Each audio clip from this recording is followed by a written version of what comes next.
we on, you know what I'm talking about? We on location, man, as usual. See, this the end results of crack cocaine, bro. It ain't nothing over here no more. This shit used to be packed. There used to be people everywhere. Crack took down the whole city. Crack fucked up the black community. This shit sad. It helped us when it was going on, pocket wise. But it tore us down. But it's tore us down, man. Tore us ain't down, shit the ain't same it? no more. Yeah, man. Nothing the This same shit no is- more. This shit is insane. Whole fucking block. Right, but we're gonna let the OG talk about it, because they was out here doing it. You know, that was a little bit before my era. That was before I jumped off the porch. You know what I'm saying? So I'm gonna let them talk about it. After all of this stuff I was talking about as far as hustling and the streets and, you know, what the community was and how we did it, and, you know, how I wasn't the only young nigga with a sack that was hustling. Everybody started hustling. Everybody started getting money. Everybody in the hood was selling dope. That was the way to make a living for yourself, to provide for your family. You know what I'm saying? But, you know, and we glorified it. We thought it was, you know, it was a job. It was a way of making a living, you know what I'm saying? Even though it wasn't honest, even though it wasn't legitimate, you know what I'm saying? But to us, it was all we had. So we stuck with it and we gave our all to it, you know what I'm saying? But the end result, what you gonna say? I was finna say, and back then it didn't seem as it wasn't as bad. It was just like weed.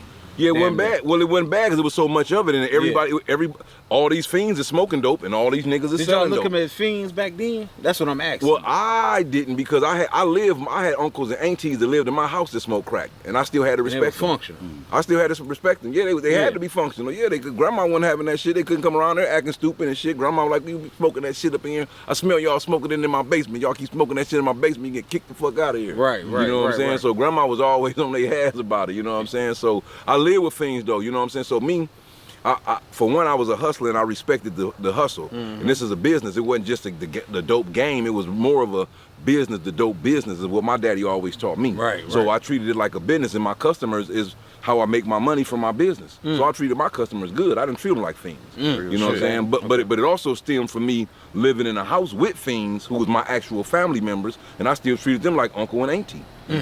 You know what I'm saying? Not like fiend now, or you getting high, something wrong with you. No, I still had to respect them. I still had to listen to what they said. You know what I'm saying? It was still same respect, even though they did what they did. You know what I'm saying? But I never looked at it like, you know, I just knew people do different things. You know what I'm saying? But I never looked at it like you the scum of the earth, you some fiend, spit on you and all that. How niggas try to treat fiends like that. I was never one of them niggas. But I seen a lot of my niggas do that though. So what I'm asking you is, you seen this shit firsthand when it first hit.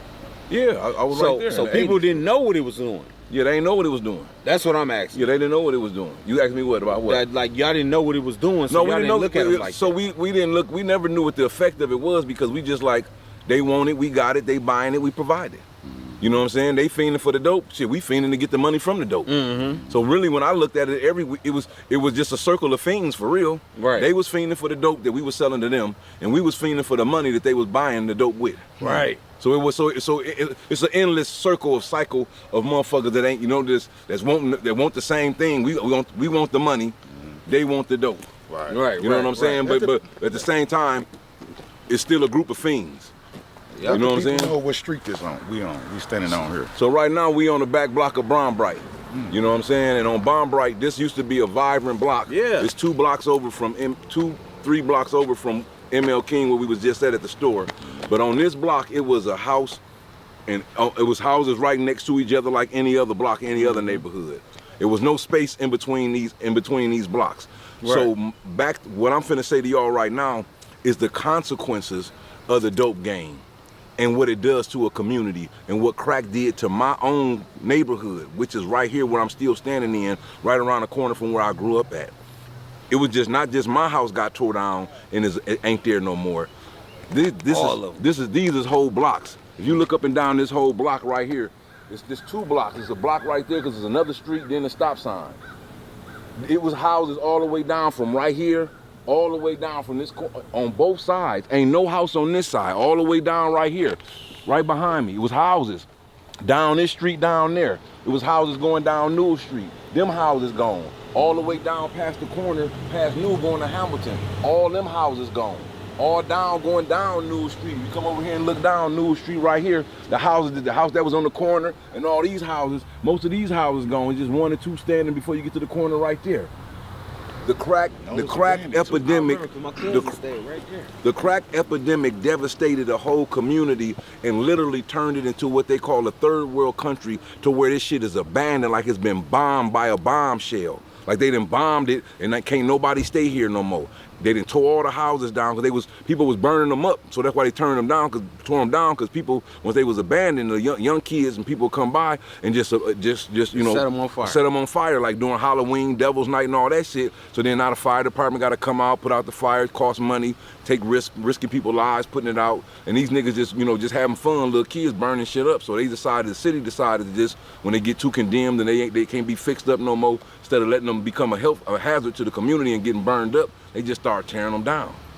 But that's what this whole block right here, I'm talking about 1 block, 2 blocks, 3 blocks on both sides, ain't no houses, and it was houses in every lot when I was growing up. This was a kind of wealthy neighborhood. Yeah, it wasn't bad. Yeah, but this was a good neighborhood. GM workers, Yeah. workers. This used to be even before when my daddy was coming up and them over here. This was really where my granddaddy, he worked at GM. Yeah. You know what I'm saying? He owned his own construction company. You know what I'm saying? So like black people had money over here, but they moved in but the white people that had money here first, then the black people moved in. You know what I'm saying? So, but that's just saying this is the consequences of what happened to a community that's been infested by drugs. So as much as I could say I did whatever I did, I really can't glorify it.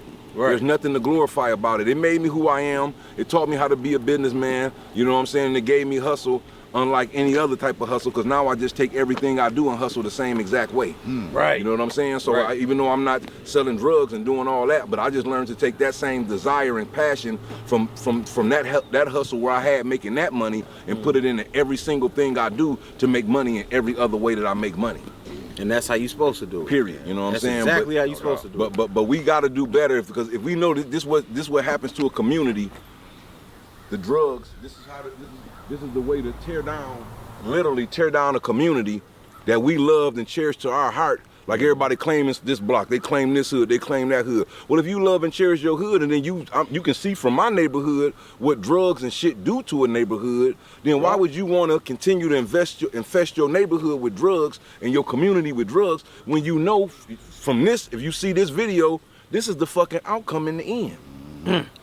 So we supposed to build up our community, not tear our shit down, man. Yeah. You know what I'm saying? Yeah, man, I'm gonna leave y'all with that one, man. And that's just something to think about. I needed y'all to see this, but this is heavy on my heart right here to see as a kid what I thought that it was made me better and I was making money, but this is the shit that actually told that me with them rocks in my hand and selling dope and supplying my community is what actually tore the community down. And that ain't no shit to be proud of.